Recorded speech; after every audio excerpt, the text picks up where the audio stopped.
Méconnaissance du fonds d'aide de la presse francophone ou impossibilité de remplir les critères, c'est l'interrogation qui taraude les esprits au regard de la très faible sollicitation de ce fonds par la presse gabonaise. Les discussions qu'on a eues avec les confrères semblent aller dans deux directions. La première, c'est, semble-t-il, une méconnaissance du fonds qui existe depuis pourtant 15 ans. La deuxième chose, on l'a dit, c'est que les confrères ont pu penser, à tort ou à raison, que les critères qui étaient retenus étaient des fois trop compliqués à remplir.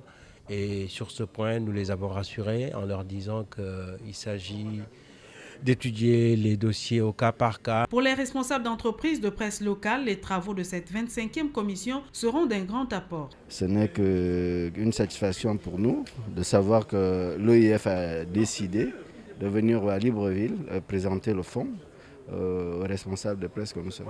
Aussi, l'expérience béninoise en la matière peut faire école. Il faut déjà se structurer pour être une entreprise de presse, ce qui impose déjà d'avoir un compte bancaire, d'avoir des statuts, de devoir s'organiser et ne pas pouvoir réduire le journal à un ordinateur et deux chaises, par exemple. De pouvoir faire un compte prévisionnel comme toute entreprise devrait en faire au début de chaque année et finalement de pouvoir évaluer l'exécution de ce budget à la fin de l'année. Et c'est ce qu'on appelle le bilan. Voilà qui pourrait susciter de l'émulation dans les esprits des responsables d'entreprises de presse gabonaises dans le but d'inverser la tendance actuelle.